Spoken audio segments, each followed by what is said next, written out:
So, welcome, my friends. We are going to start today the Gheranda Samhita, another text, classical text on Hatha Yoga.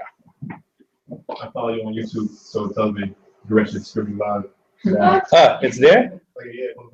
Yeah, Yes, you can do that. You can do that. Even you can listen to that stream. You do other classes like that too, as well, because Recently, I have started all these classes to make people aware that what is happening. So, Gheranda. First thing about the Gheranda is the name of a great master.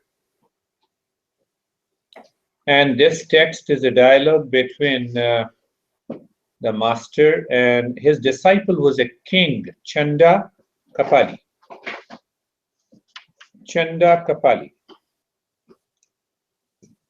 So, are you sharing? I have already asked you to share. I have created a brief of Hatha Yoga Pradipika. Understanding Hatha Yoga Pradipika. So Gheranda was the great master, and Samhita, the Sanskrit word Samhita means collection of verses, collection of notes, collections of practices, and philosophy. Gheranda was normally understood as a great Tantra master. So those who have reached to the height of a Tantra, they have in-depth understanding. One way to understand Tantra is that how can you change without any do's and don'ts? You need not to think of do's and don'ts. When in life you create many do's and don'ts, what happens? You're going to say, in all the religions have the do's and don'ts. So when you say, I'm a religious person, so instead of practicing religion, you claim you have a high moral ground than others who are non-religious. Normally, generally people. I go to mass prayer.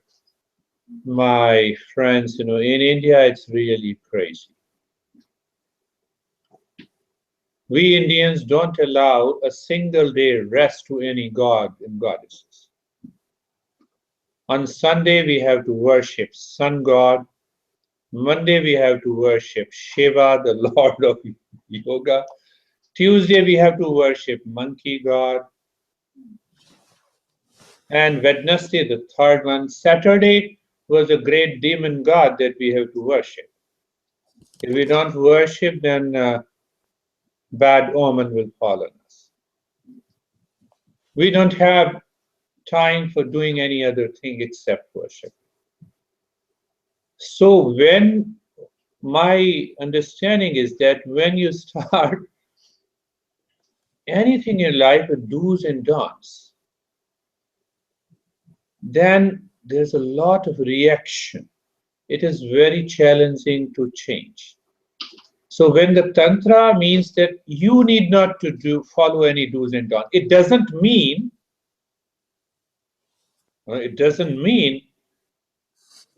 that every day you are visiting a liquor store because the Tantra says, no, you have to do nothing. There is no do's and don'ts.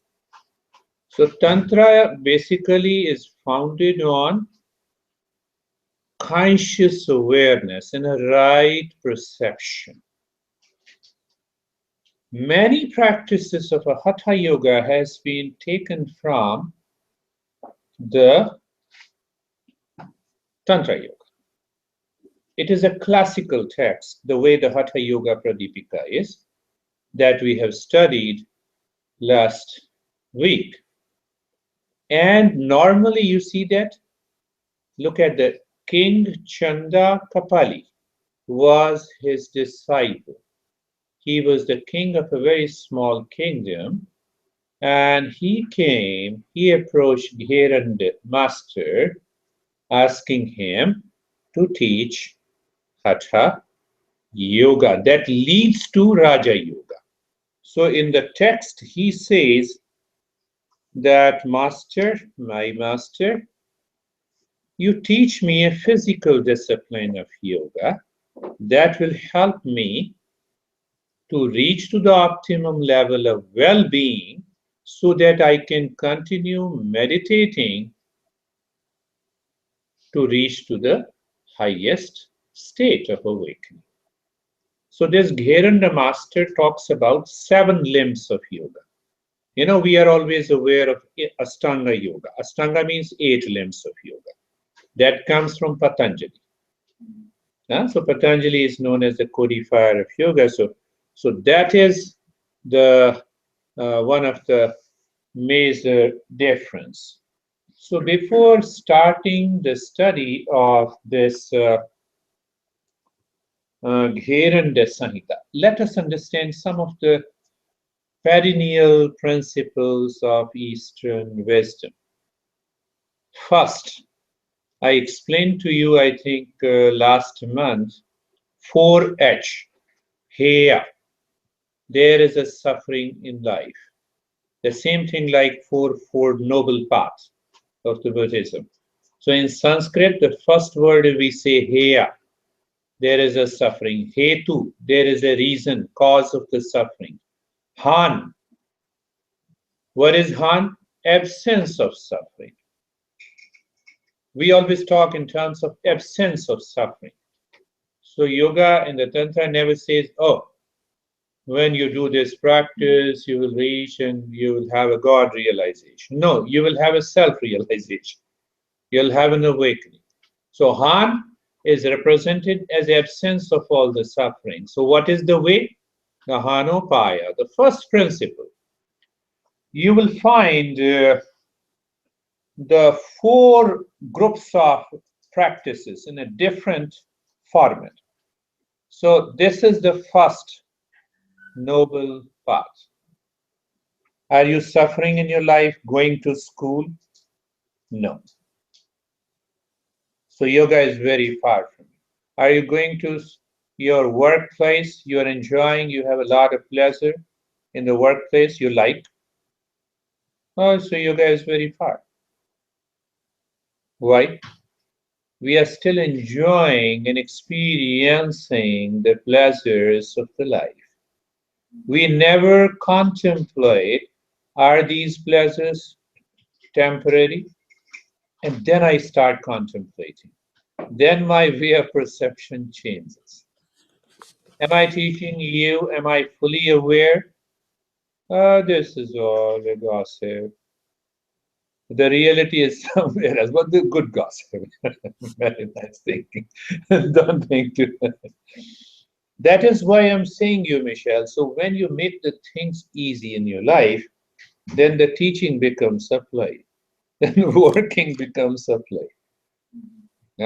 In your life. But when you make it very hard, oh, I have to go, I have to teach. So there are 4 principles one need to contemplate. Here, Hetu, Han, Hanopaya.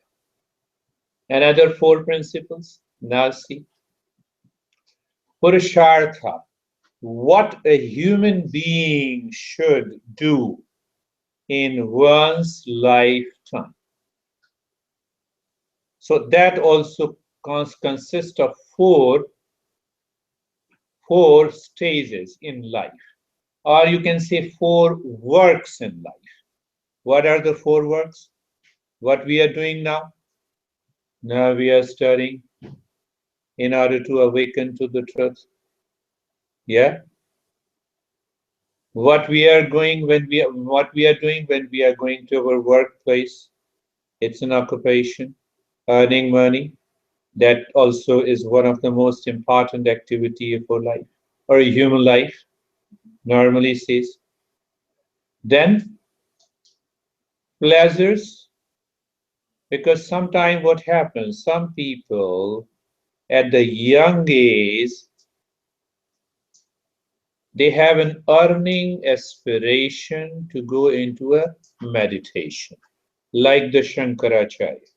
At the age of 8, At the age of 8, he started doing meditation. But look at the Buddha. Buddha is more famous than the Shankaracharya, but Buddha went into all kinds of pleasure. When his father came to know from an astrologer that he is going to be a monk, his father created a palace of a pleasure with the liquors and the women, and the Buddha was spending time there. So after he married, he had one son, and then he started searching. So these things doesn't matter. When you start the discovery, that matters. So there are 4 principles. First principle, that you contemplate about your essential nature. Even if you are not reading the path, you start working on the path of dharma, that is known in what is known as in Buddhism also, and also in yoga tradition. The first thing is the dharma. So dharma is roughly translated as religion. But the real essence of dharma is to know my essential nature. So I should contemplate. I should maintain my awareness that my essential nature is the truth, wisdom, awareness of the reality, love, and the bliss that dwells within all of us. That is the first. Second is artha. Artha means earning your livelihood. Earning your livelihood, wealth and prosperity. In those days, you become a monk and you're highly respected in Indian society, and the king knows, oh, Rodney is already initiated into a monkhood, for example. So that king used to build a monastery for you, provide you hundreds of cows, and students from his kingdom. So now he has become a monk, so he could teach and guide. So desire for artha is, in those days, especially for those who become the monk, was negligent. They need not to worry. But in our daily life, we must contemplate, we must find out what we are capable of. We must express it outside. And we must earn our livelihood. First year, at least 1 year I was a monk, so people started throwing money at my feet. But I realized that's not my cup of tea. I cannot do that. I feel very shy. I was totally, that is not my personality. Let me ask you that you have to pay me and I'll help you. I'll provide you my services. And at last I had to leave. So the first is, I must know my essential nature, that is dharma. The second is, I must make myself capable enough for earning the wealth and be prosper in a right way.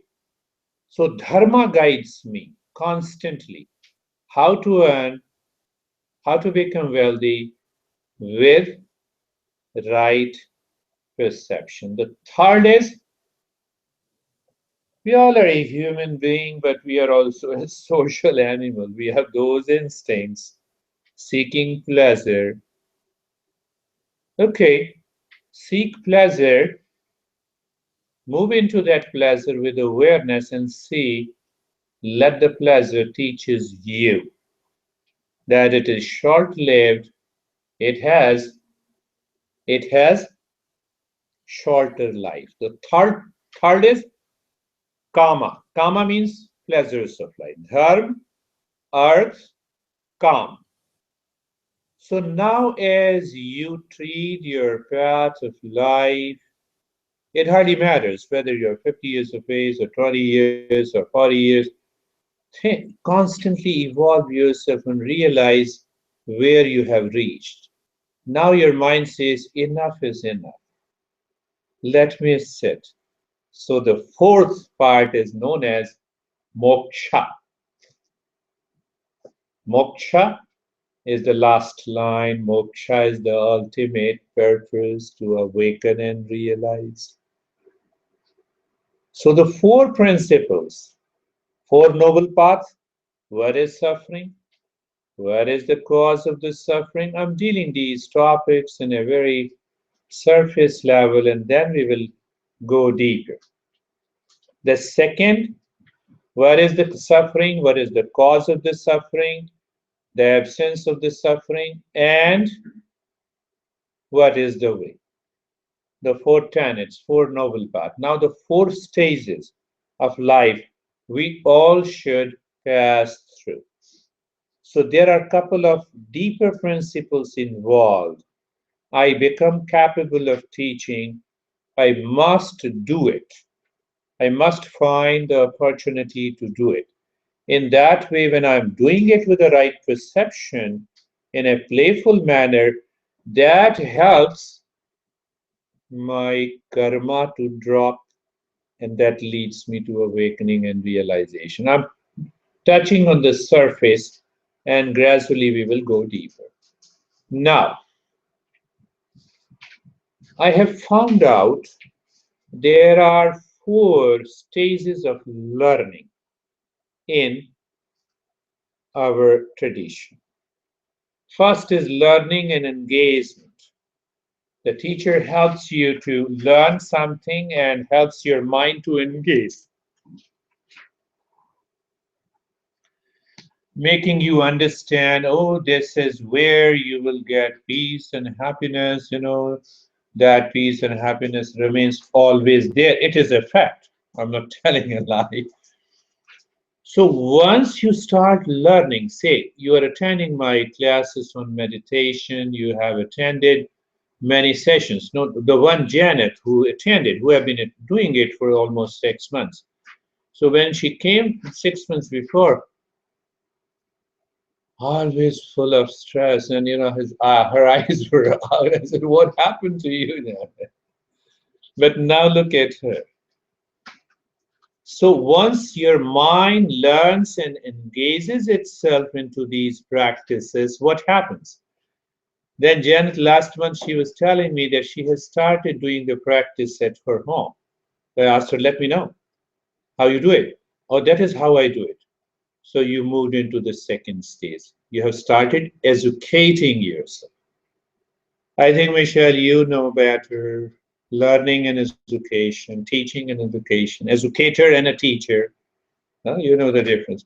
But here it is not you are educating others. Now you have experienced these practices. You know the changes comes. What happens now? You wake up in the morning. Janet was, I always wake up in the morning. It was a big problem for me to wake up in the morning at a late, but now I wake up early. I feel that let me do it. So the role of a teacher in our profession is profound. It's very deep. You don't say anything, you don't react, but it is profound. You inspire. So the second stage is educating. The third stage comes empowering oneself. So there, the teacher in our tradition empowers you. At the stage of empowerment, the teacher starts revealing the secrets. Oh, do like this. Oh, simple thing, modify this. Because now you are committed. You have started educating yourself.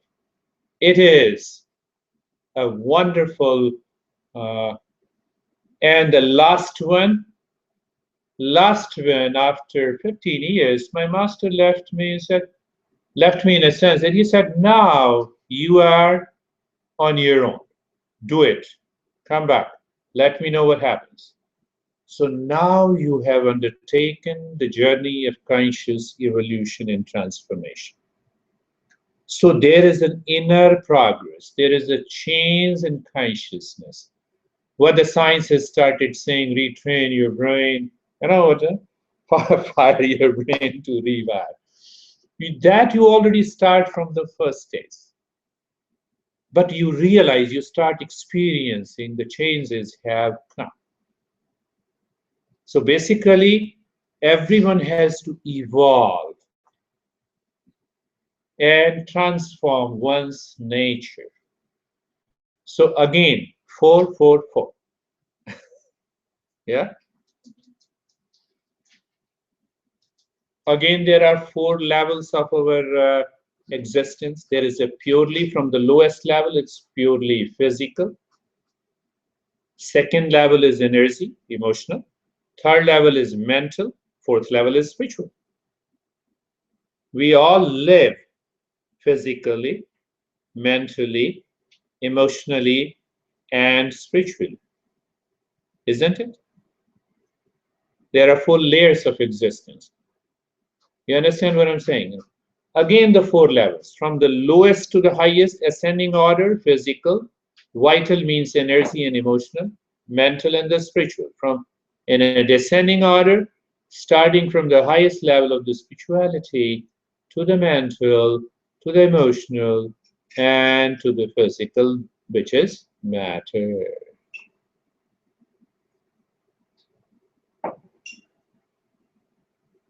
So first step is, do you really experience in your life that you want to move into the peace? Or you say, okay, I'm okay.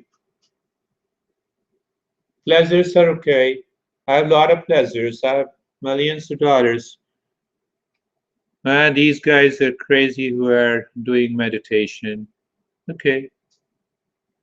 So when you do this, you are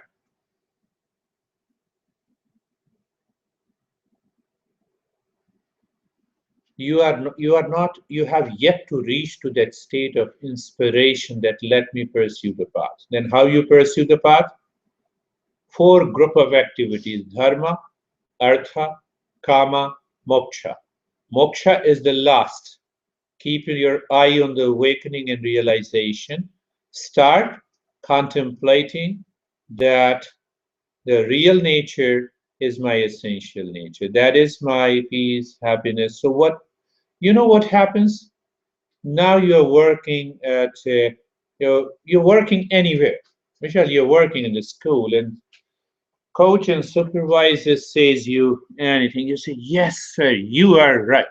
You don't, you don't enter into any argument. You find out the way. Can I live in peace and find out the way to work with this guy? Because you are supported by the dharma. Your dharma, my essential nature, I remember, oh, my essential nature is peace. And why I have come to the school? To move into stress? No, to teach. Come on. Yeah? To teach, yes. Well, they're not right. And with the path that the guidance is going to lead to more problems, but you're supposed to be like you're right to them anyway. Like, say your boss is telling you to do something, but it's like, it's not the right approach. So you just feel like, Yes. So there, how evolved you are and what step you can take. So at some time, if your inner self doesn't agree and you are strong enough, you know how to take the right action. But sometimes we submit because of our weaknesses. So in both ways, maybe later, you repent and then you start evolving yourself.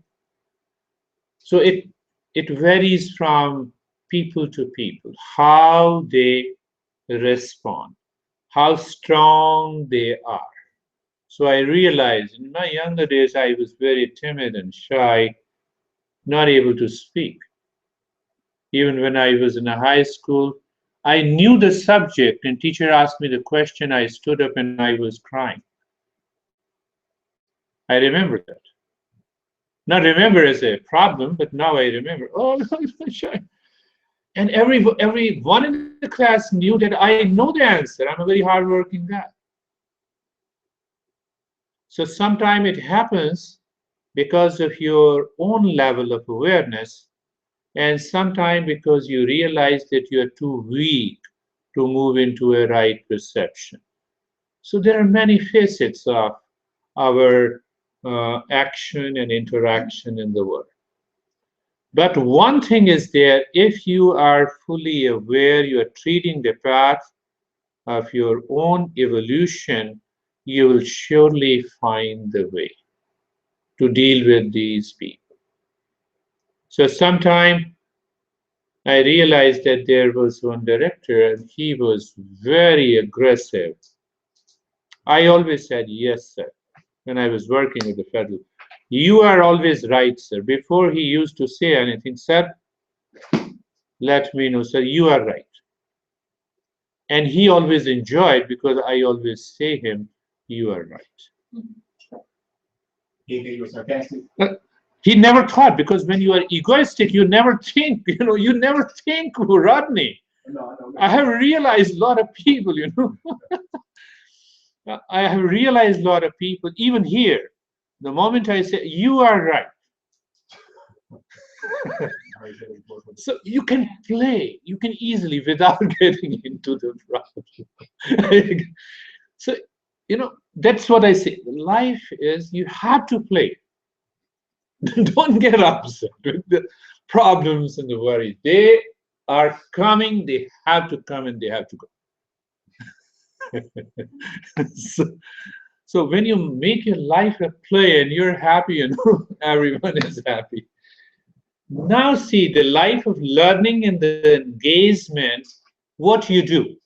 The modern science says your frontal lobe, the prefrontal lobe, what we say, new cortex. Learn, is ready to learn, practice, you can educate it. You can do an experiment here. Yes. So what you do? Give more information. First step, information. Second step, inspiration. If you are not inspired, you only give information, then your brain is simply a Google. It's a Bing. Google cannot translate that information. So you have to inspire yourself. No, I have to work. No, let me work on this. And the second stage is the life of enjoyment and the pleasure, living in the world for pleasures and learning, both. So sometimes what happens, I do feel, I have a weakness of eating very hot peppers and jalapenos in all the vegetables. I enjoy it. I really relish it. So at home, and even when I go to like Mo's, and I say, no, put more jalapenos, put more, no, a little more. Oh, yes, and they look at me, no, put little more. But I make it sure that when I'm eating, it is only up to, I make it sure, it's only between 10 minutes. After that, pleasure will be gone. 10 minutes of pleasure. And I forget it. So even when I don't eat for months together, I'm okay. So it's all about that, how you accept your life of wisdom, living in the world, but do not allow the world to live in. That is what the Dharma teaches you. When you get the information, you inspire, you start living, then it becomes a play. And the last phase, life of eternal freedom and awakening, that is where the Hatha Yoga leads us to. So we are coming closely. Now coming to, again, the Hatha Yoga. So the Hatha Yoga, whether it is a Raja Yoga, Ashtanga Yoga, Hatha Yoga, Tantra Yoga, all the schools of yoga follow the same principles. They always talk about the suffering. They always work to bring an end to the suffering. The approach is different. Now, what we do in Gheranda Samhita, it explains the psychosomatic and somatopsychic aspects. I think I have explained you before that when any trigger happens in the mind, for example, you're angry, that force of that anger travels through the prana, goes into the body, returns to the mind, then you feel you're angry. It happens in a split of a second. But if the journey is opposite, you fell down, sudden there is a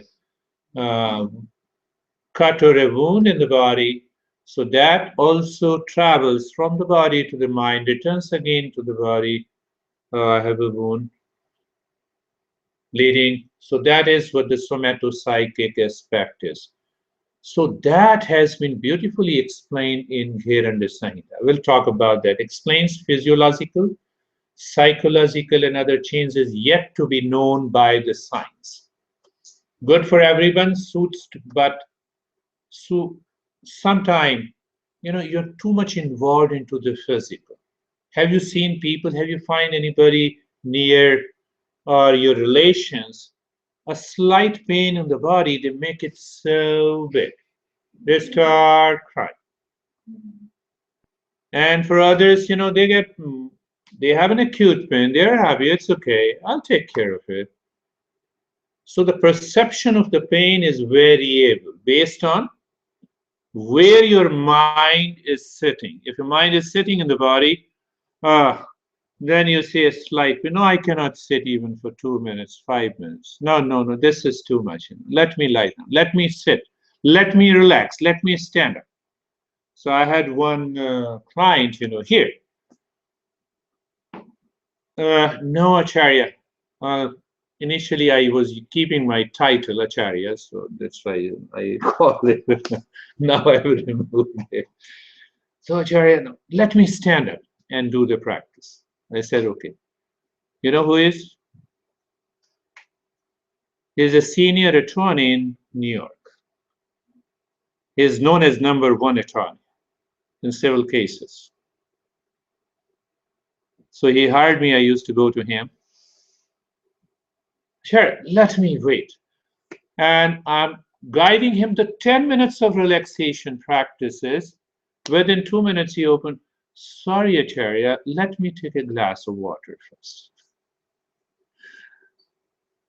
Tremendous amount of anxiety and too much involved into the physical.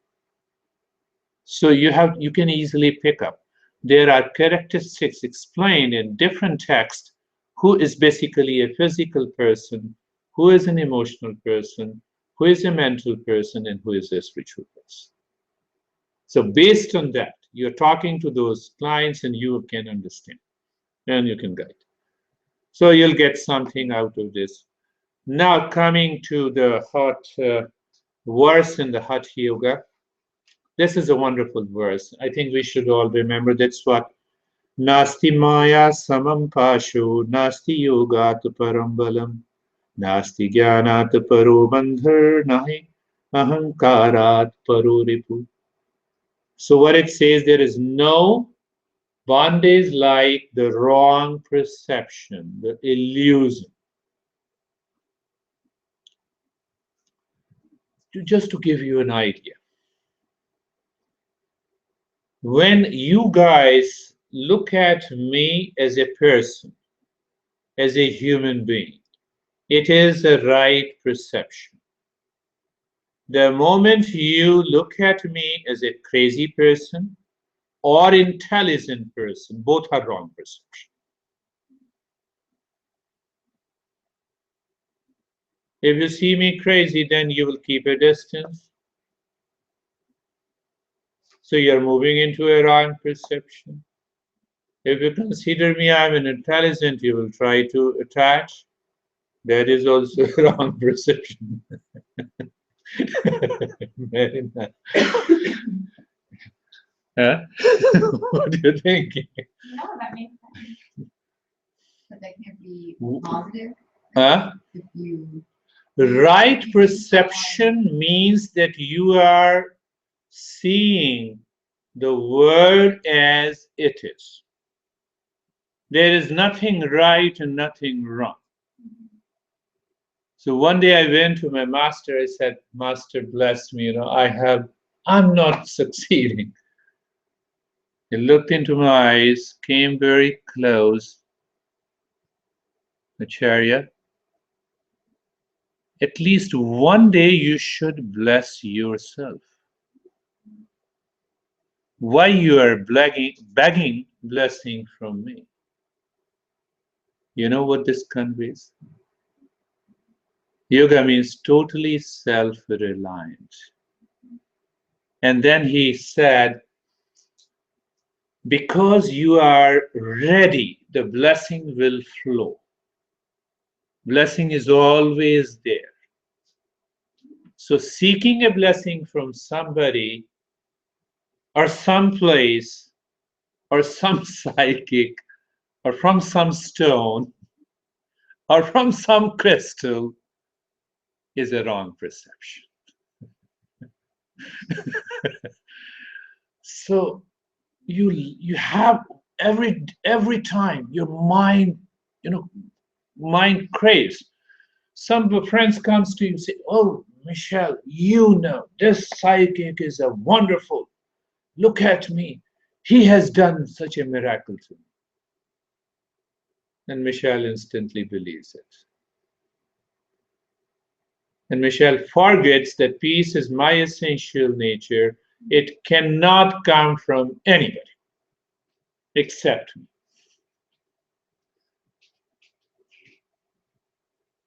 It takes time. It takes time.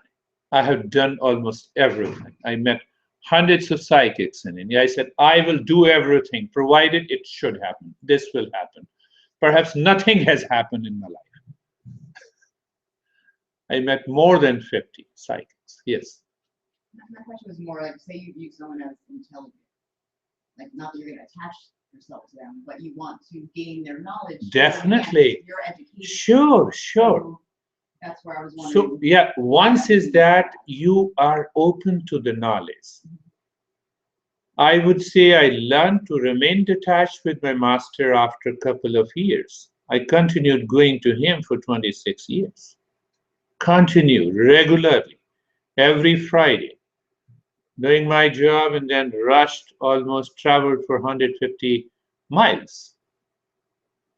And returning on Monday, every Friday and Monday, all holidays, all vacation is vacation, master. One day, master. Nothing else. So gradually what happens, because then you are a seeker of peace. So where you get the knowledge and the practices, you are going there. But master always teaches, don't get attached there. The moment you are attached, you're gone. Then what will happen? Then your master is another god. You worship. You don't evolve. And my master was a ruthless guy. Extremely ruthless. Only to those people who wanted to evolve. Otherwise, he said, okay. Oh, look at these fool people, they are praying. What they will get. But he said, no, I don't tell them because they are living at a lower level of evolution. So let them be there. So he accepted everything. So these are the higher principles. No powers like yoga that leads to the knowledge of the self. So it means yoga is a power that leads you to knowledge. Meditation leads you to knowledge. Deeper meditation awakens you to the knowledge of the self. So there is no power greater than the yoga. No greater enemy like the egoism. And there is one more, Nasti Jnanat Paro Bandhu, Nasti Yogat Parambalam. No power like yoga, yes, all the four. Nasti Jnanat, and the knowledge is our best friend. My awareness and attention at this moment is my best friend. Living in that state of awareness is my best friend. That can never cheat me, that can never deceive me. So that is how this Gheranda, the master, explains. We are going for some crazy understanding. Learning and regular practice are important. That leads to knowledge. Knowledge awakens one to the true self. Initial practices at physical level should be done consciously. I'm leaving this part. I will take this in a detail. I want to complete this Gheranda Samhita. I'm leaving this. I'm leaving this. Understanding Hatha Yoga from Gheranda Samhita. I think I'm even leaving this. Yes. You already know this. I have already dealt with this. Hatha, Hatha. Do you remember Hatha, Michelle? One, Hatha. Yeah, the pole. Poles apart. Yeah. What practice you do of the stretching and sweating is not Hatha Yoga. That is Asana Yoga. Hatha Yoga means, am I bringing the balance? The moment you try to bring the balance, try to help the brain to start integrating the right and the left hemisphere, then you are right. Then you have started. So now coming, you already know this. I have explained it. Pranayama, sun and the moon, individual and transcendental consciousness. So I have explained these, all the four pairs. Now comes, what is the goal of a Hatha Yoga? Explained by the master Gheranda. First is purification. Internal and external purification. You know, you find a lot of hippies, they grow long beard. I had a long beard, but it was clean, like Rodney. So, so sometimes you find those monks, they have such a dirty smelling beard. This has nothing to do with yoga. Hippies, they have long beard. You're demonstrating. What demonstration you're doing? What is you doing? So even the Hatha Yoga lays extreme importance on external purification and internal purification. So I'm going to deal in detail with internal purification. External, you all, the entire America knows. It heavily depends on external purification. Well, external, so your organs or internal, like I'm thinking, is that more your mind purified? And the internal, also internal organs. So internal organs. Yes, we are going to. External, we all are experts, and even I learned it. I have to shave it, put some right, like cleanliness, hygiene, cleanliness. That's your topic, yeah. So first is no, your topic of I'm internal. even internal. Yeah. What internal? Nutrition. Nutrition. So that is going to help you in the internal. So first step is the purification. The second is the strengthening. Strengthening your physical body. You should have a strength of a steel. Strength of a steel. That if you're sitting, you can sit. The mind should not disturb you. That is what means the strength of a steel. So if you don't have a strength of a steel in the body even for 40 minutes, how you're going to teach your students? No. So strengthening, and then the steadiness also. Strengthening and the steadiness. Calming. Do you know the swan? Swan in the river? Yeah. They are very steady because of their strength, but their steadiness and the stillness is cheating the fish. They don't move in order to catch their prey. We don't need that kind of a stillness and steadiness.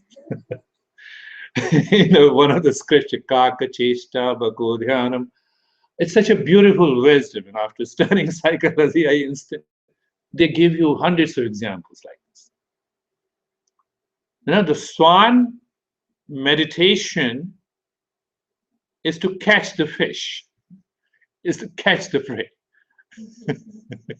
You see, so we should not have that kind of a stillness.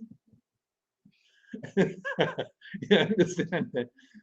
A thief is totally still. Why? The goal is different. So calming. So that strengthening and stillness, steadiness has to be for calmness, lightness, not at the physical but at the mental level, to have a right perception and knowing of the self. These are the different results of Hatha Yoga. Good? Now we are coming. What are the 7 organs, 7 limbs of Hatha Yoga in Gheranda Samhita, in this Hatha Yoga text? So always remember Shatkarma for purification, Asana for strengthening, Mudra, that is the 3rd, for steadiness, Pratyahara for calmness, Pranayama for lightness of the body and the mind, meditation for the right perception, and the deeper meditation is for the freedom and awakening. I think Gheranda Samhita, Gheranda Master explained in a very simple word. Always remember this. I remember by the Sanskrit verse, but now I'm forgetting all those. The Sanskrit is Americanized. I'm neither speak Sanskrit nor English correctly, so they go both much. God, it says Shatkarmana Shodhanancha Asanena Bhavet Dradham. Asana, strength. So when you get that strength of the stillness, steadiness, you are there. That is why I always say that you need not to start, thinking if I start walking on my hands, then I have achieved perfection in the asana. No, that is not the real practice of asana is more to do with, so then going further, 7 limbs takes care of all the 4 layers of existence. Why I cover those topics? What are the 4 layers of the existence? Physical, energy or vital, mental, and the spiritual. That is why I cover. A regular practice combining all the limbs daily brings the desired change. What is desired change? Stillness, steadiness, peace, calmness, lightness. That is the desired result. But what that desired result means in modern day, health, harmony, and happiness. It also means detoxification, harmony of the body, breath, mind, and the emotion. Can we really achieve through the Gheranda Samhita text? The answer is big yes. Now coming to purification, the Shatkarma. It is known as Shatkarma. The name of that limb is Shat. It is a Sanskrit word. Shat means 6. Karma means practices. So 6 purificatory practices. And every purificatory practices has group of practices. What are those? So it has to do with the internal cleansing. Come on, your topic has come. Marina, internal cleaning. How do you clean your eyes, ears, GIT, nostril, throat, tongue, teeth, anus? Do you take care of that?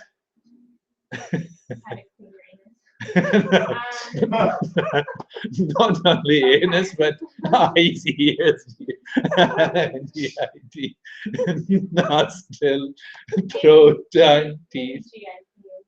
Yeah, GIT is. Only, you cover only GIT. We will cover all the organs.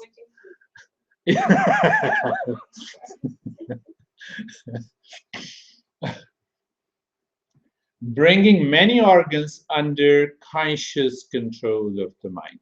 The goal of the Hatha Yoga, and especially the purificatory practices, is to bring these organs under conscious control of the mind. Let us see. These are the pictures when I was appointed, designated, and for 3 years I was a diplomat in Jakarta, representing Indian mission. So my job was to follow my ambassador and give a talk on Indian culture. So that was the group I created. The Indian kids, the smaller kids, I used to conduct intensive program for about a week in foothills of Himalayas. So there we keep the animals and we say, do you know hygiene? What about the hygiene of the animals? Can you take care of them? Can you teach them? Then I used to tell them, oh, you didn't clean their ears. Oh, you left it. So it's a practical way of educating plus different practices. These are the military people in Himalayan region at a height of 12,000 feet. You already see the snow. And they are doing some of the internal purification practices. But snow is not falling at the time.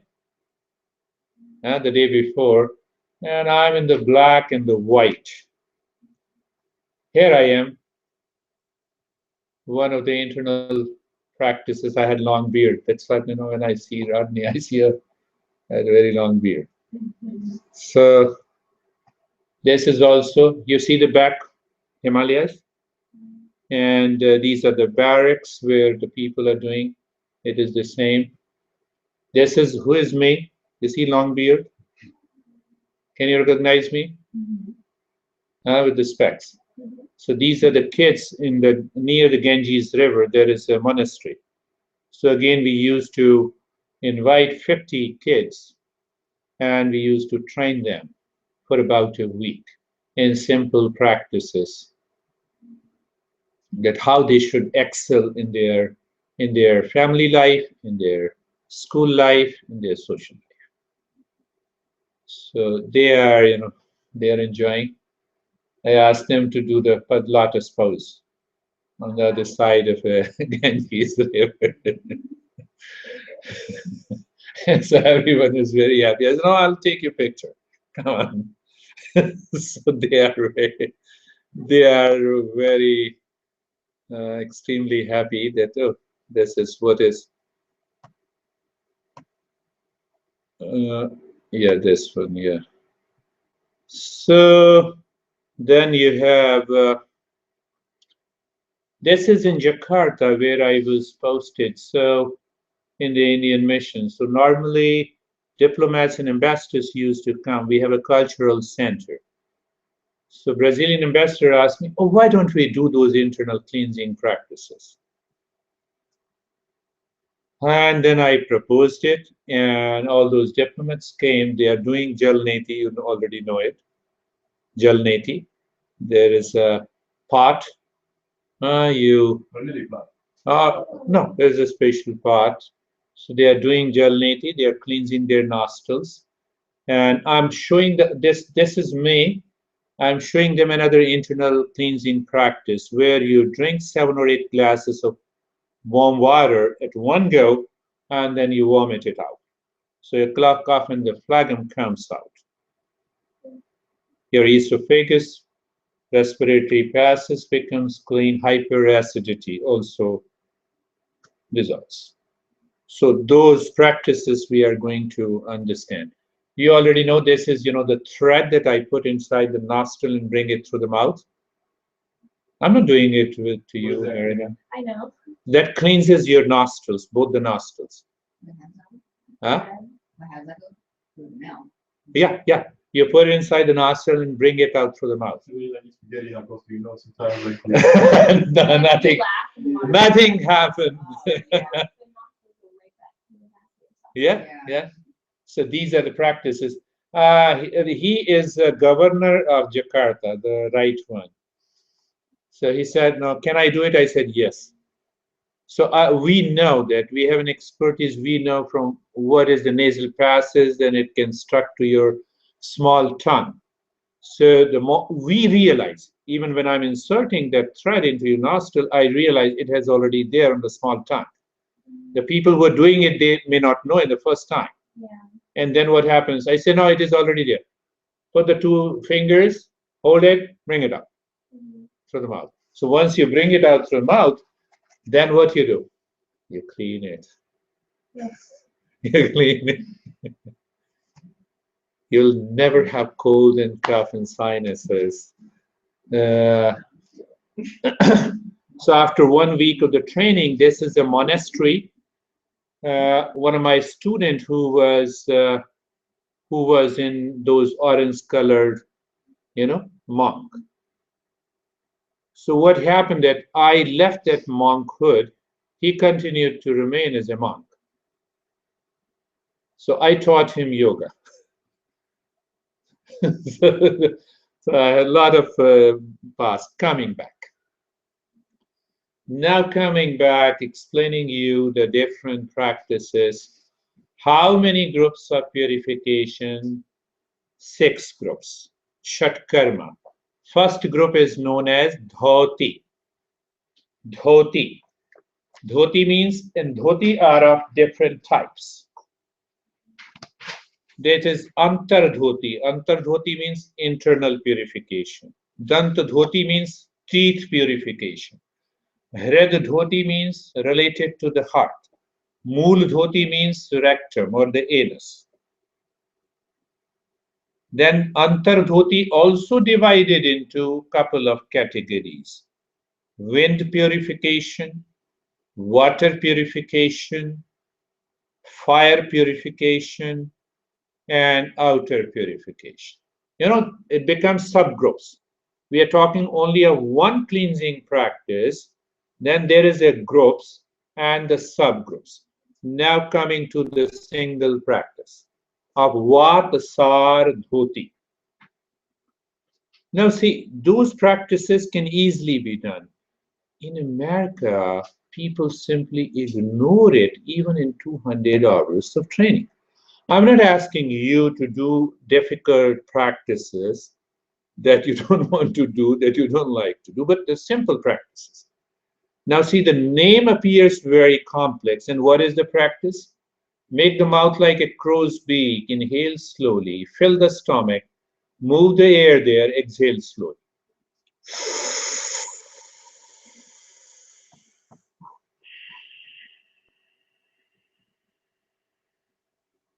You're inhaling, making the mouth like a crow's beak.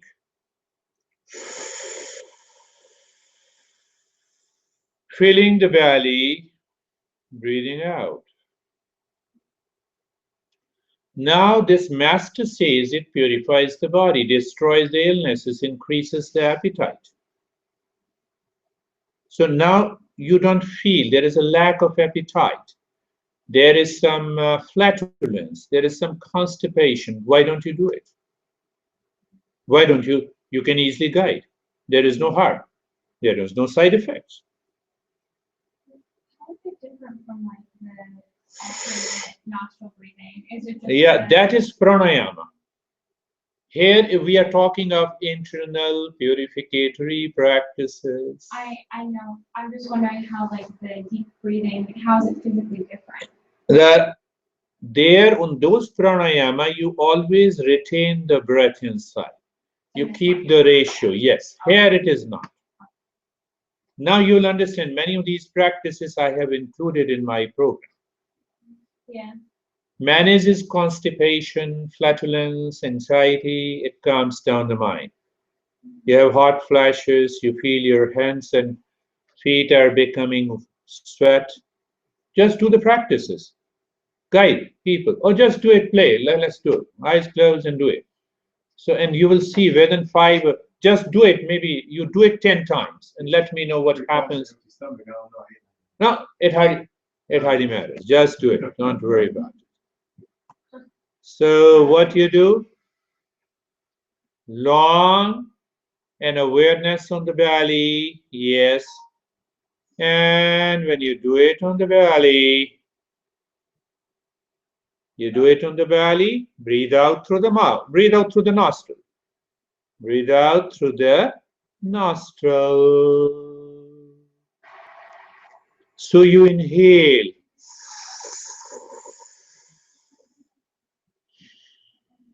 Let us close your eyes and do it and see what happens.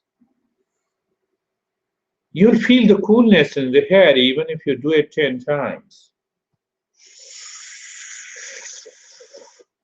I know you're attending my lecture and after taking a lunch, you might be feeling sleepy. So that sleepiness will also go away. Let us see.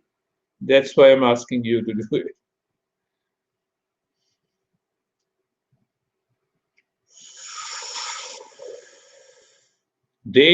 This practice comes under internal purification.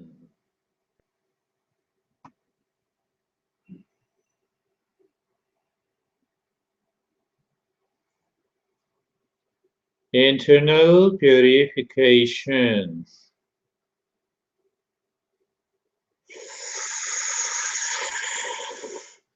Your noise, that hissing C should be there, and then you will realize how cooling the effect. So sometimes it depends on your level. You're physically involved, it may take little more time, but normally 10 to 15 times.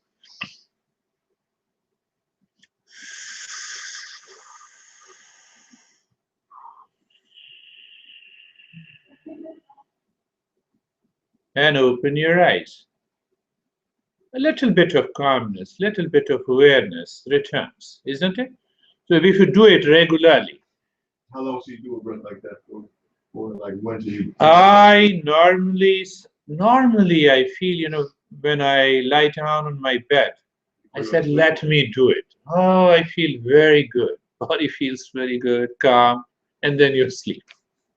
So we like the Pranayama meditation. Meditation, like, what is a proper regimen to like create a system like you do Pranayama like 8 times, 4 times a day, and that's it. And then it's like meditation, doing like the awareness. Normally, I guide this to the people having an anxiety 10 times, and I'm constantly watching them. So when I feel that now they're settled, I leave it at with the 10 breath. Otherwise, I say, no, let us do 10 more. I inspire. So minimum, I start with. So now see, Varisar Dhoti. Varisar means water. What you do? You fill the water in the mouth, drink it slowly, move it into the stomach, release it from the rectum. This is one of the. I think I explained to you. Normally, what happens in the early, when you start doing this practice, you take 2 glasses of warm water with either with the saline or lemon. You practice select postures that I will guide you. Again, you take 2 glasses of water. You do 4 or 5 postures. Again, you take 2 glasses of water. So interval of 2 glasses of water, 5 and 6 postures. So what happens after some time? you feel an urge to evacuate. Your water is not absorbed by the stomach. It passes through your small intestine, goes to the colon. You feel an urge. And then you clean your entire GIT. So there are two versions. The smaller version, you only take 8 or 10 glasses of water. That's it. The big version, you continue drinking the water and doing those practices until the clean and the transparent water starts coming through your anus. Then you know the entire GIT is clean. You don't need any equipment. Where do you find like the list of postures for this to do? That I'll guide you. That I'll guide you. Yeah, bucket of fire, just kind of. Five people have done it here, and they enjoy it. And it has a tremendous benefit. Now, it's a wonderful, it beautifies your skin. Is it like you can't eat in the interim of Yeah. That is what, that I just, yes, I'm coming to that. First thing is that it manages your constipation. Now you have a constipation. Now, let me give my example. Normally, this practice takes minimum 2.5 hours to 3 hours. Normally, in the beginning. But if you continue doing it, you reach to a stage where it only takes 15 minutes. For me, it only takes 15 minutes. I take 8 glasses of water, I put the salt into it, and I sit before the computer, I'm moving my belly. Within 15 minutes, I flush out everything. Flush out everything as if, I'm cleansing any big bottle. But that takes years together to reach to that stage where I need not to do any physical practices. But normally it takes minimum 2.5 hours to 3 hours of the practice. Does it matter, like saline or the lemon? So it doesn't matter. Sometimes what happens, people can easily purge with the saline. Others can purge with the lemon. It depends on constitution of the body. And sometimes even without saline and without lemon, you can do it. But that's a pretty higher stage. I have not reached with it. I have to take minimum half a teaspoon of salt into it, or lemon. But it takes me 15, 20 minutes. How often do you do this, like throughout a year? Huh? How often do you do this? Yeah, that's normally in especially the masters who started teaching this, they said that the bigger version that you do it, it should be done once a month. The smaller can be done weekly. One woman from Anne Hoffman, she did it in the Princeton. I said, no, you have to do it. She's almost 72, 73, and after we did it for at least 6 times in the 6 months. So her friends started saying, what happens to your skin? So it has a tremendous effect on the skin. I don't know how and what is the mechanism, but it has its tremendous effect on the skin. The skin becomes very soft. Last thing that is extremely important, that when there are dietary restrictions for 24 hours after this practice, you should not take any heavy protein diet or any dairy product. No dairy products. Like supplements? Yeah, no food supplements. You have to take rice with a cereal plus little bit of butter cream on it. For 24 hours. For 24 hours, maybe 2 or 3 times.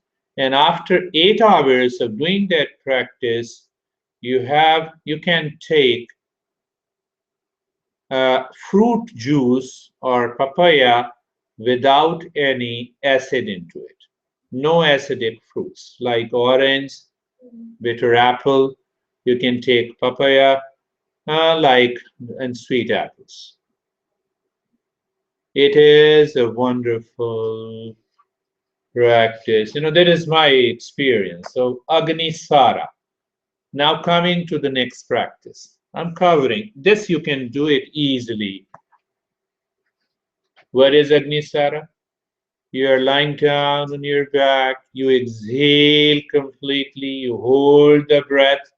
And you start moving your belly like the waves in the ocean. It moves up and down.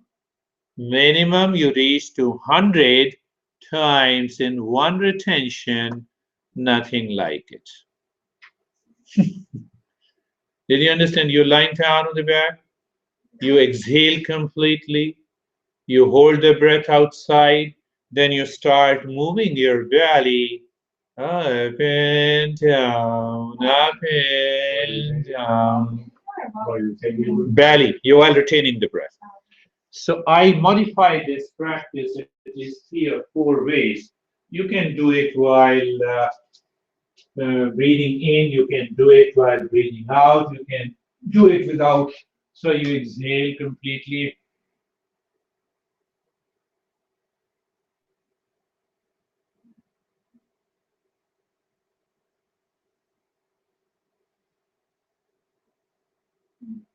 Totally down, totally up. So you can do while retaining the breath outside. You can retain the breath inside and you can still do it. So I inhale, I hold the breath. So 100 times? Yeah. Wow. Try to do it maybe as many times as possible. And this is wonderful for relieving constipation. I seen like a video where like you do with your knees kind of like bent over a little bit. Huh? And then you do the same action where Huh? like I was like standing up and put his hand on his knees and he was just you retain the breath and you just pushing it in and out. Who? It was like I was looking up video probably Yeah. something similar to it. There are three variations. So Yeah. normally, if you have constipation, I ask the people, okay, take a glass of water, warm water, and then I say lie down and start pumping. Do this practice at least every day. You will see the constipation is good. Even hyperacidity. Now you're taking a normal water. Like acid reflux. Yes, that is reflex. Acidic nature, and that helps a great deal. So you can make a couple of variations. You inhale, you exhale, or hold the breath. You inhale, hold the breath, or anyway. So it helps you practice Vatasara Dhuti. It's not too far away from what I would like usually recommend. Swimming, fiber, and movement. You recommend? Oh, that's good. That would be it would be, I don't recommend that movement, but like Oh yes, like movement in general to stimulate the peristalsis. But yeah, you could test. So yes, we have, now I have to, again and again, I have to do it, yes.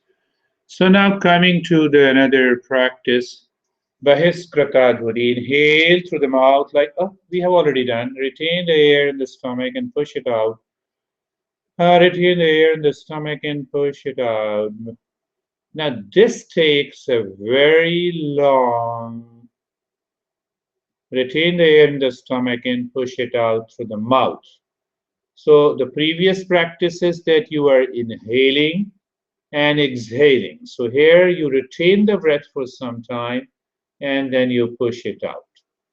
Manage it also helps you the GIT illnesses optimum.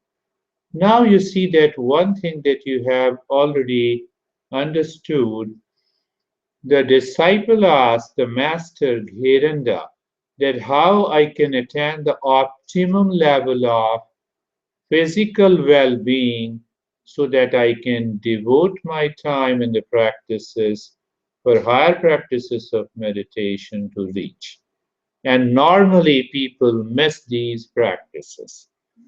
So coming back, now comes the same dhoti, but another group. So danda dhoti. Danda means stick. 5 practices, yes. Really quick before we move on there, it says on our papers to push through the rectum, but you said just it comes back out to the mouth. Yes, yes, Okay. I have left that part. Yes, Okay. only pushes through the mouth. Purification of teeth, of root of the tongue, ears, and the frontal sinuses. Now you will also understand. You might have attended a couple of my classes. I include those practices. I don't tell them. But on the other hand, they are very good even for triggering your brain. They are dandadhoti. So how do you do the dandadhoti? Even a couple of research studies have found what they have found. There are two plants. You can write down their botanical name. One is the neem. It is very bitter. And this is acacia. Do you know acacia extract? Huh? Do you know that? So you can write down acacia extract. So these, I think every Indian knows that you can take the stem of these two trees and you can brush your teeth. And you can brush your teeth. It keeps your teeth clean, free from the germs and the viruses. And that is mentioned, So where is the second one? For the tongue, what should we do with the tongue? We use the tongue cleaner, right? But the tongue doesn't, tongue cleaner doesn't massage your internal, end of your tongue. So how you do it, you push your three fingers put it into the warm water. So it should go up to the small tongue and then bring it up. Bring it out. So it massages that region, very lower end of the tongue. But if you want to make your voice heavy and resonant, then use the butter and the milk. Butter and milk, make a paste, soak the three fingers and move it every day in the morning and after the dinner. But now I see I'm not claiming, but it happened. It happened to your another teacher. Doctor said she had tonsil stones. I never said, I said there is a disclaimer. I'm not saying anything. Now doctor told me to come back after a month. I said, oh, 1 month is enough. I know what needs to be done. She doesn't have it. I have seen in practical, my experience is not one, but hundreds of them. So not only this practice, but there are other practices included in that. One of them is this. The other one that you push, you massage it. The other is that you stretch the tongue outside and inside a few times. You hold the tongue, stretch out, leave it. Stretch out, leave it. Stretch out, leave it.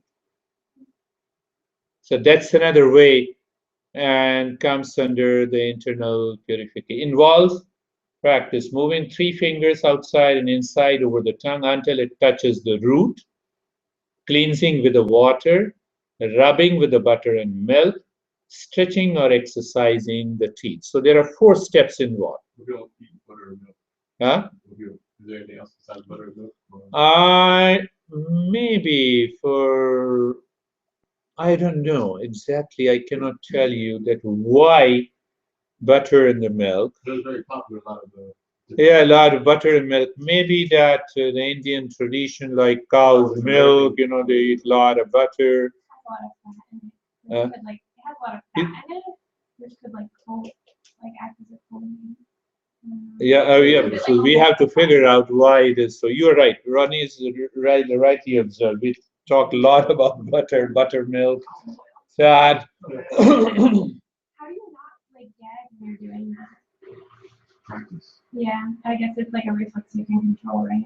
Welcome. Yes, you can definitely control you. And every day, a lot of deposits takes place because we eat a lot of stuff. And every day you're doing it before before bed, early in the morning, you're cleansing. It cleanses out.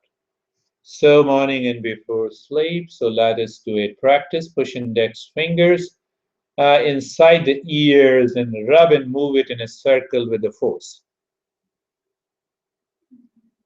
So you fix your both the index fingers free from the nails, Marina. Yeah, yeah. No nails. You have nails? Misha, don't do it. Ask your honey to do it.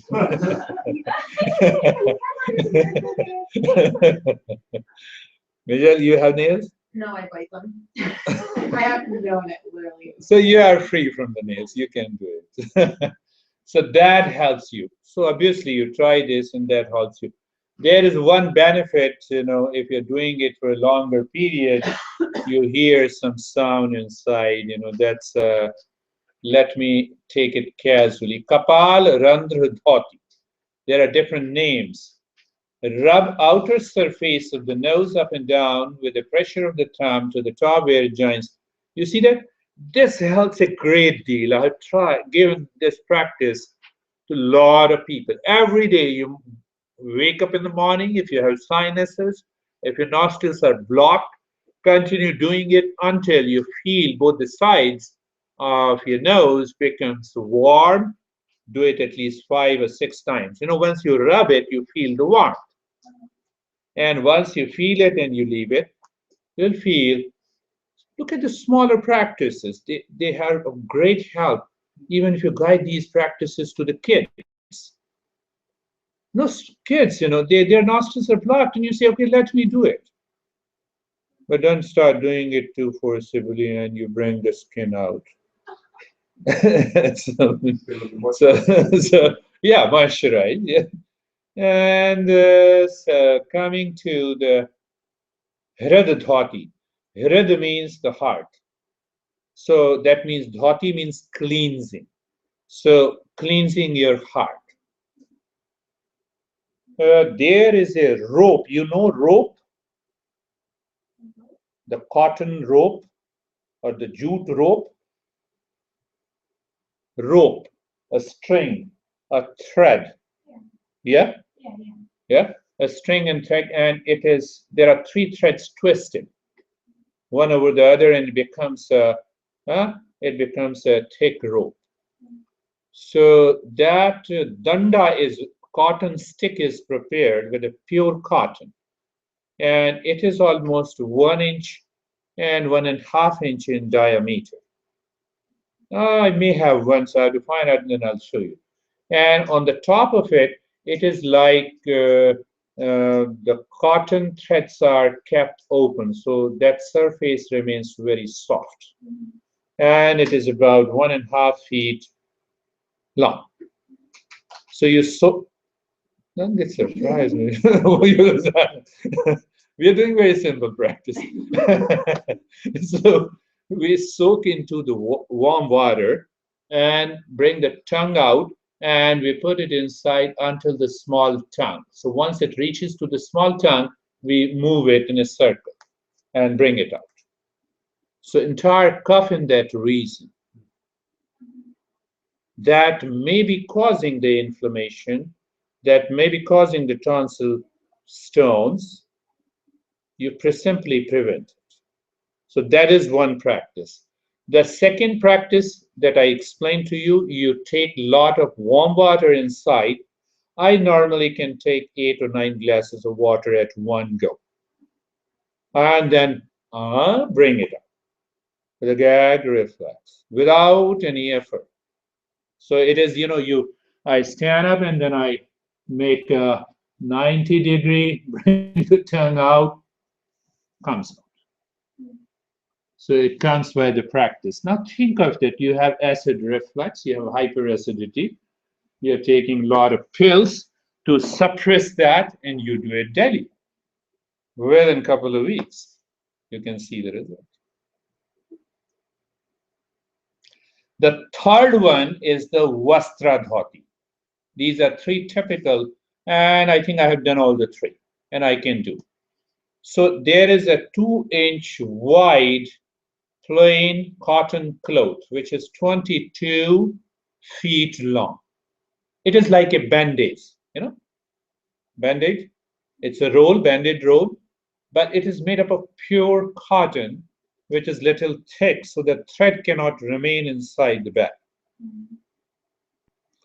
So you soak that into a water, and you start eating the 22 feet long cotton. It goes into your stomach. So once little is left, you hold it, you start pumping your belly, and then you bring it out. You wash it for reuse. So that is the what you're thinking. Very strange. Very strange. You're going to be yoga teachers. That adds a value to it if you look strange. If you do something.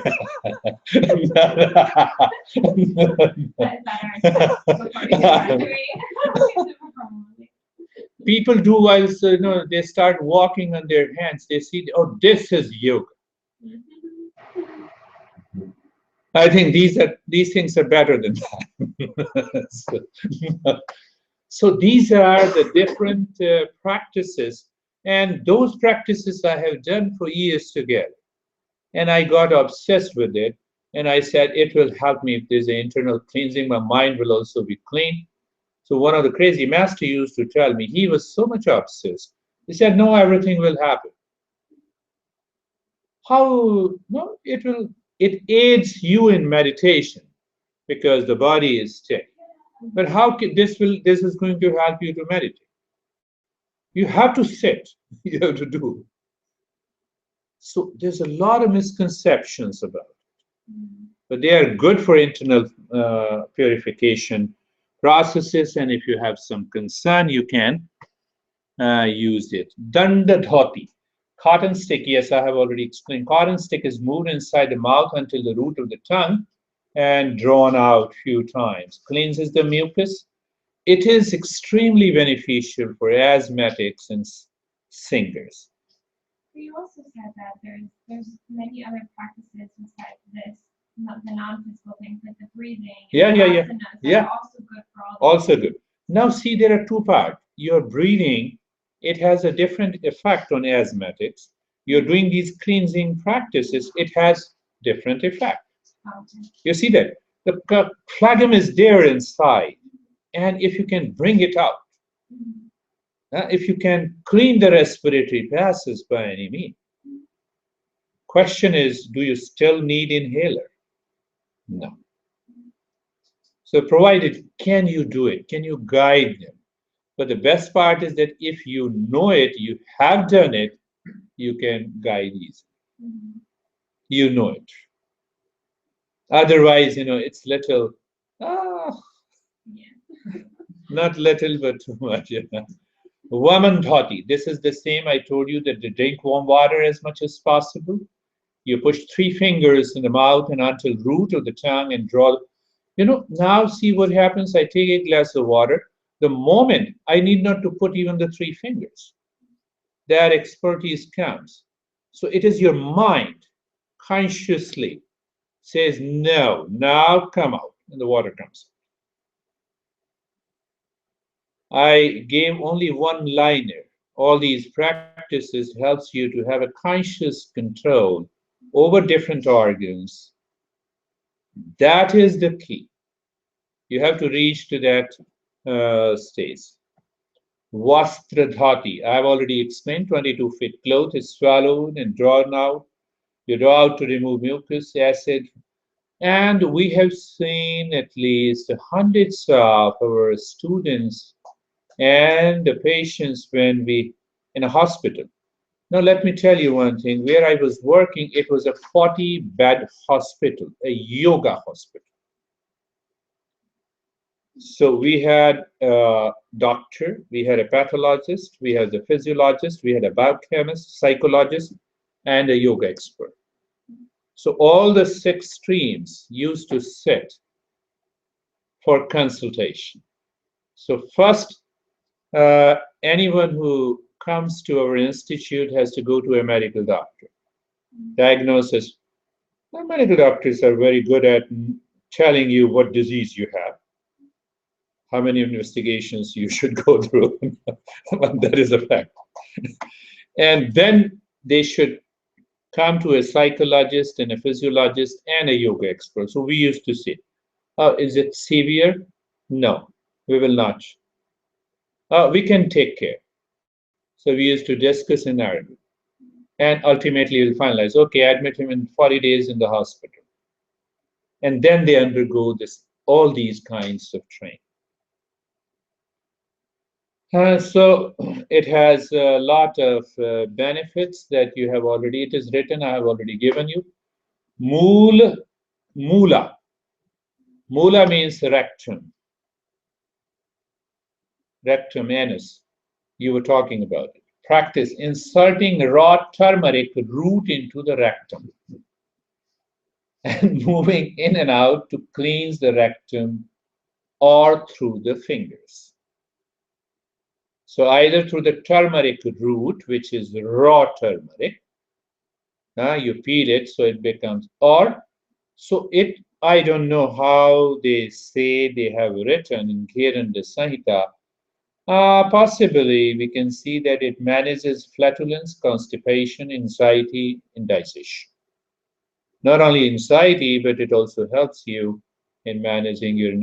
I can understand the flatulence. That is normal because when you are opening that passage, the gas may come out. But basically, because you are stimulating that region, it may help us to relieve constipation too. So this is one practice, Vasti, purification of lower GIT. Let me know if you do any of these cleansing practices. No, I wouldn't do anything. You're not doing that. Start doing it. It's more stuff through like eating and stuff. Nothing like that.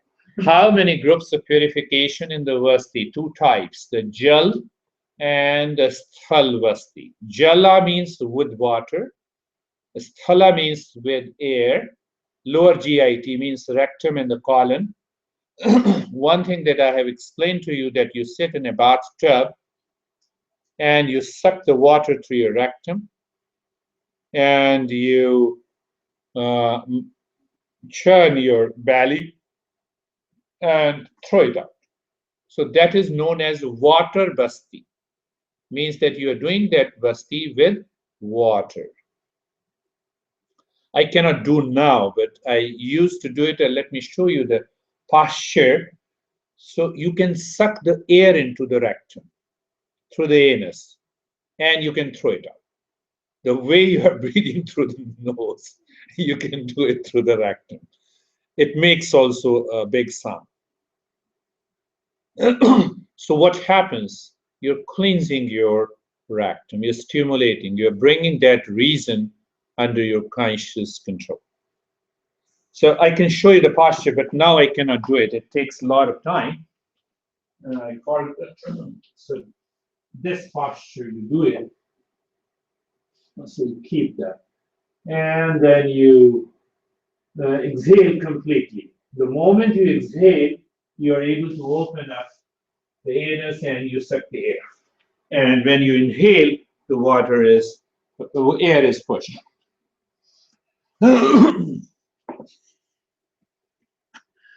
Crazy practices.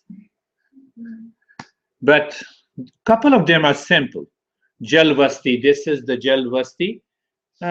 It has a tremendous benefit that I have found out, that you feel so good inside your head. I don't know how and why. You feel so cool inside your head after doing this. I think the artificial way of doing this is enema. Think of enema. I have enema with an instrument, with a pipe, you take the water in and suck it. But here you are consciously controlling rectum abdominal muscles. You're pulling the water in. I don't know whether it has to do with your brain, bringing that calmness or not. I cannot relate it. The same thing with the Sthalvasti, where you do it with the air. You exhale first, move the intestines slowly downward, contract the sphincter muscles of the anus, and you suck the air in and throw the air out. You know, don't you see that sometimes it happens naturally?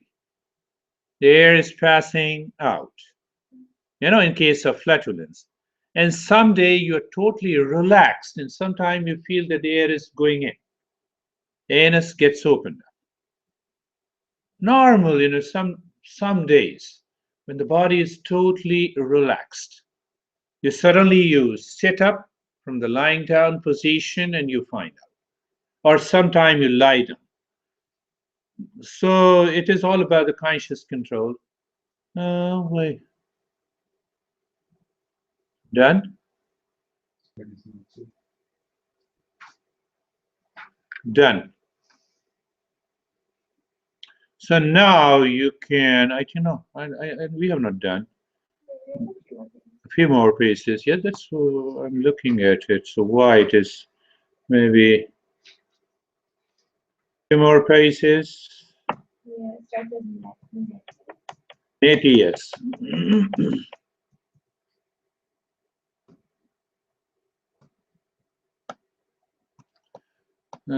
Sometime let me pull out. Yes, 12, 13.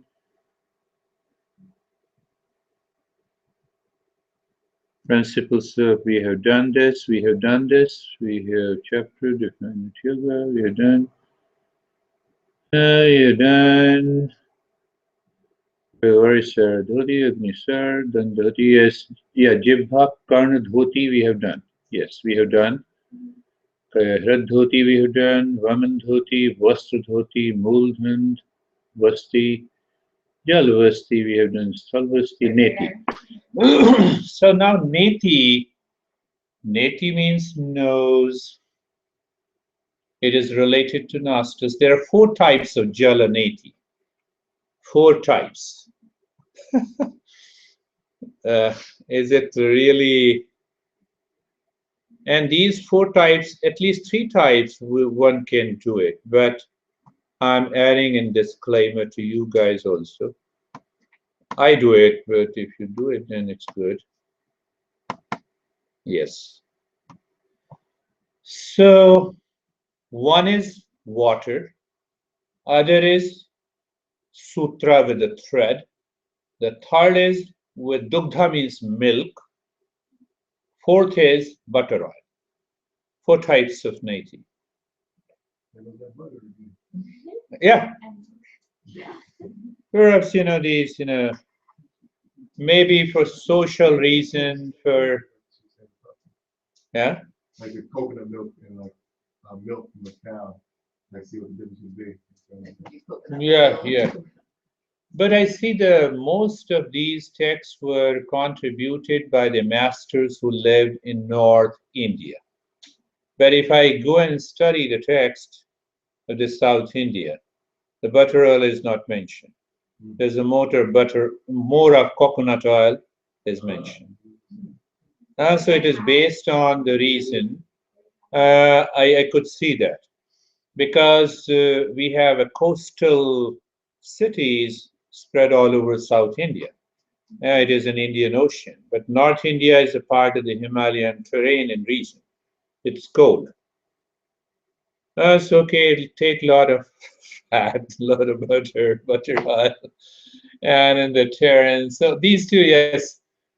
And in Bay of Bengal, that is another part of our eastern India. So there they happily eat fish. There is no problem.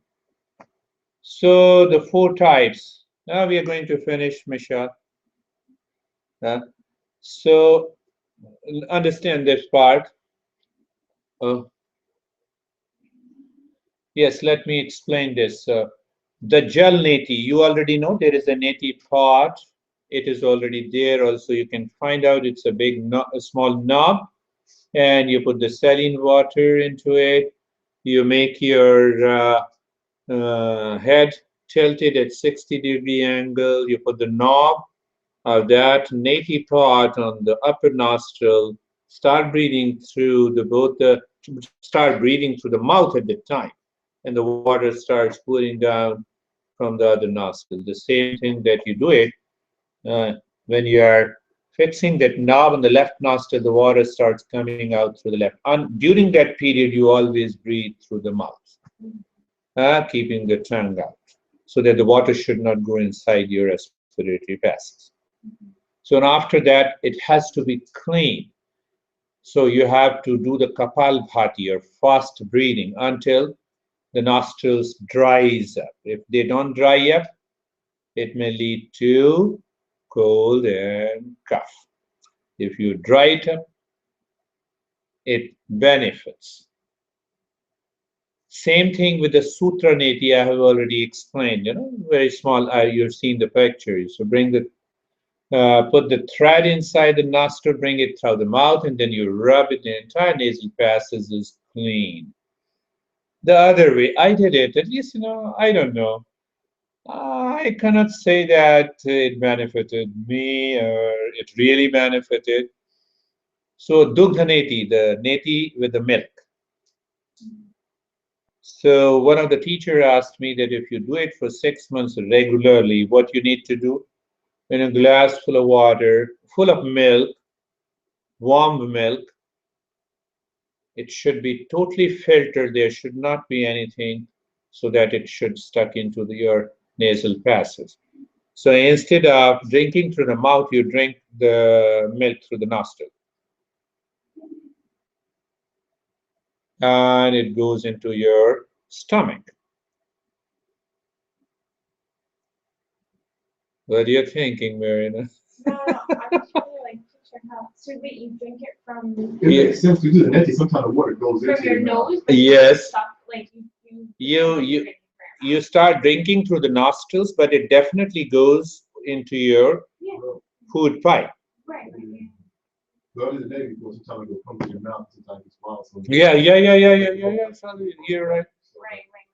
So I don't know, that master said me that it increases your memory power and power of concentration. Only the milk one? Yeah. I don't know how. I must tell you, where I don't know, I must admit, I don't know. So I'm wondering, is it like good, better, best, like doing the water? It's like the basic. Water is the basic and the best. And then there is a butter oil. There is a traditional benefit of it. Nowadays it is it's a winter and your nostrils become dry. So you butter oil, you warm it and put two drops inside the nose so it lubricates, as moisturizes. But many crazy masters, or whether they have found their benefit, they sometimes drink that butter oil, maybe 100 grams, 200 grams every day. Through the nose? Yeah, through the nose. So they say that it is very good for the eyesight. That is what I have written, what they say. And it is also written in the Gheranda Samhita. So I'm correlating both. It may be possible. It manages your sinuses, asthma, improves concentration and memory. The last, Nauli. Nauli? Rectum, abdominal muscles, contraction and movement. You see that what happens that you, after exhaling, you pull your belly inside and you are able to gather the belly muscles in the center. And then you move it in the right, move it left, and move it in a circle. You can move the entire belly muscles in a circle. That practice is known as a Nauli. I'll show you one day in the evening when I keep my belly free. I've already eaten, so I can do it very well. So you can move your belly out in a circle. It revolves around. So, and how do you learn to get the motion? I was trying before. Not as simple as that. no, it's not a big deal. So you start with the pumping your belly. Then you learn how to gather your rectum abdominal muscles in the center, and then you press like this. This is normally the posture. So first you do this. So first you control your rectum abdominal muscles. They are gathered inside of the center, and then you gently move on the right side. You give pressure on the right knees. The belly muscles move on the right. Then gently, you're consciously aware. It's moving. It's moving there. It's moving there. So gradually you take over those muscles, and then you start moving it. Gheranda Samhita says conscious control over the body. Then you know how to clean it. Huh? Not the modern approach. It's an ultra-modern approach. Yeah, it's an ultra-modern approach. So, Trataka, that is another approach. Person to, yes. So, there is another approach.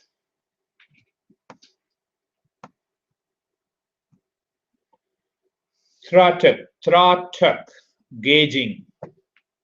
Gauging without blinking on a small object or a flame or a moon in the night or stars until tears flows. I think this many people knows about this, isn't it? Gazing. You don't know? You don't know?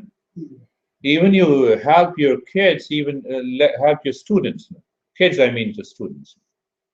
Sorry, so you can help your, even if they look at any point or an object even for a minute with a breath awareness, it helps to increase the power of concentration. Any kind of a gauging, central fixation helps. So there are many gazing practices. You can gaze at the morning sun. Morning sun. You can gaze in the moon. You can gaze at the flame. You can gaze at the object until the tear comes. And it has to do with now you are talking about what? You are talking about Kapalbhati. Yes? So now see that what it means by Kapalbhati. Bhati means purification. Kapal means brain. I wonder, they really mean firing the brain, or they mean it literally? Both the meanings are possible. We don't know. Kapalbhati, brain purification. So in contemporary, there are three types of Kapalbhati: Vam karma, krama, Vyat karma, and ṣaṭkarma. Benefit: cleanses mucus, relaxes brain, nerves, and raises your energy. Raises your energy. So Vam krama. So what is that Vam krama? Inhale from the left nostril and exhale from the right. Inhalation and exhalation of equal duration, deep and long, without any force. I start with inhale from, you see that, inhale from the left, exhale. Inhale, exhale. You see that is why in my program I never say the initial three practices as pranayama. I always say they are more of a cleansing practices, helping your mind to release itself from the unconsciousness. So I'm very clear about it. So that is one is known as Vam krama, Vyut krama. Suck the water through the two nostrils and expel it through the mouth slowly. Normally it happens, even the old seniors in India, many seniors, they have never gone to any yoga class and they know it. They get up in the morning. My grandfather never knew. Oh, is it yoga, you say? I said, yes. You used to get up in the morning and cleansing the mouth. Don't do it. Don't do it. I'm just telling you, don't do it. Well, You're I'm just curious. curious. You have to learn it how to do it. So old people's doing it. How to do it. So you know, if the water drops goes into the respiratory passes, not good. So, but even I enjoy that, and instantly I don't know what happens when I do it in the morning. Some days, I'm not doing regularly. I do it. I feel some piercing effect inside my head. It goes up to the top. Second time I do it, and still I feel that effect. Third time I feel my brain is totally open now. It's like so many people sometimes like the nose goes into your mouth, like you feel like a little. I don't know how it helps, what is the process and the mechanism, but I had seen my grandfather doing it regularly. I've seen many seniors doing it. And when I learned, I said, how come they know it? So that is how, because it is a part of the tradition. A lot of things that they know it and they do it. The third way is to suck the water through the mouth and expel it through the nostrils. It is the other way around. So different names are given. Sometimes it happens, you are drinking the water and it comes out through the mouth. You instead of swelling, instead of water going down, it comes out through the nostrils. But question is, can we repeat that process consciously? That is the thing. So it means, again, think of it, conscious control over the body. That is the key. Applications of Shatkarma, we are finishing it. Purification of nostrils, GIT, eyes, ears, mouth, teeth, tongue, management of GIT disorders, respiratory illnesses, migraine, fatigue, poor concentration, headache, headache. So and the skin problems. Now I'll tell you some of my experiences and then we will come to an end. It's already in the skin problems.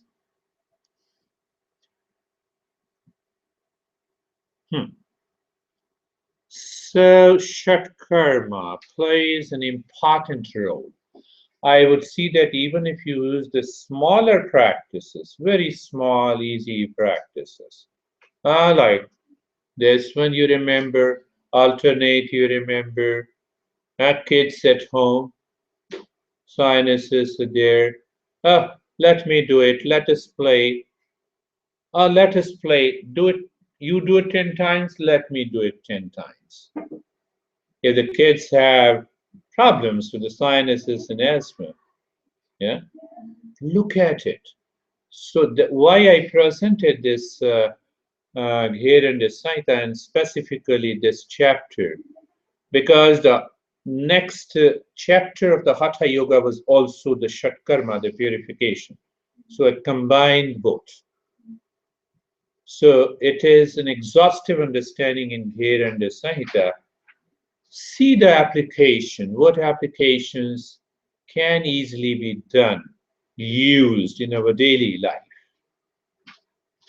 Your nostrils are blocked and you say, oh, let me buy the decongestant and put it there. And that is in your hands.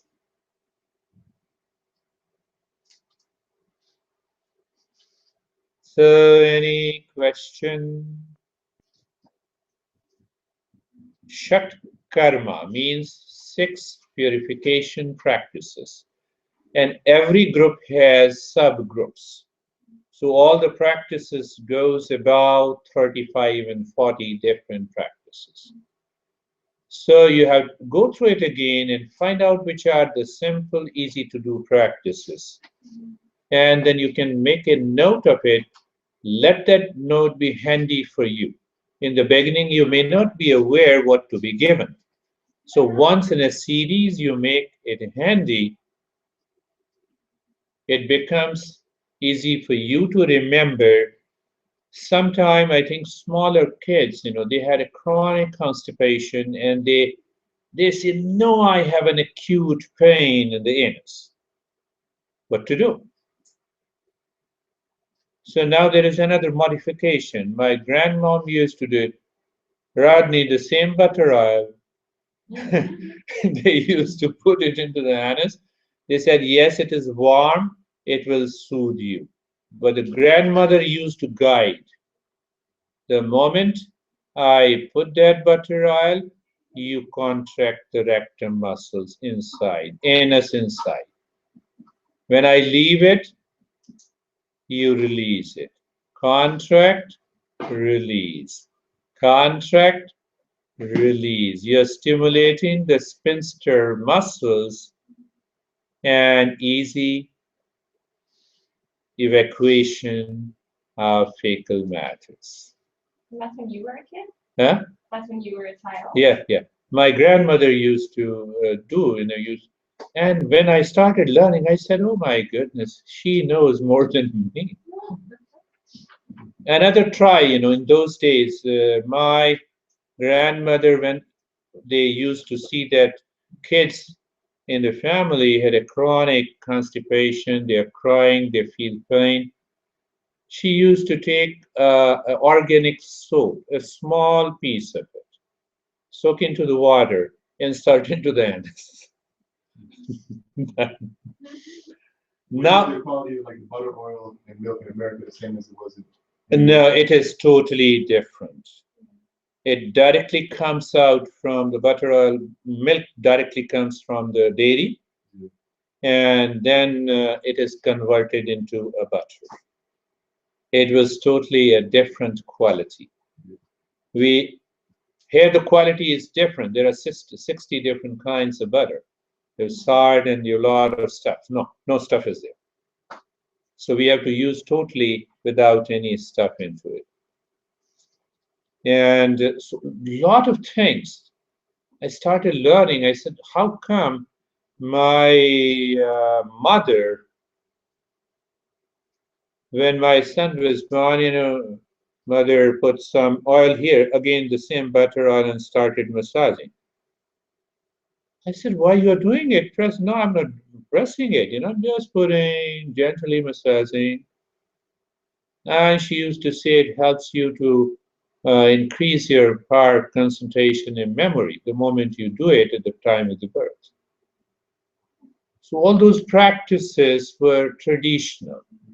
And then I found the references in these texts. I was quite amazed. And then I started believing, yes, they are more intelligent and knowledgeable than me. It was a quite interesting. Any more question, my friend? Do they like out in the book or in general give like a routine of how each one should be done, or just when you have certain ailments when you should do it? Yes, there is a normal routine that you wake up in the morning, you take 2 glasses of water with the lemon or plain water, then you pump your belly, which is one practice here of Noli and Agnisar. So the moment you move it, you wait for a couple of minutes, you have an urge to evacuate. You evacuate, you brush your teeth, then you massage your anus with the butter oil so that it remains active and normal, functioning. Then you do your jalniti or a sutraniti. And once you do it, then you sit, do some brain practices related to the head, and at last you go into physical postures or directly into the meditation. So there is a routine. There is one text that on life that explains everything. What is the first thing to do? How to do it? Which one practice to do? Everything is there. What text is that? I'll tell you. I'll give you the name. I don't know whether English format is available.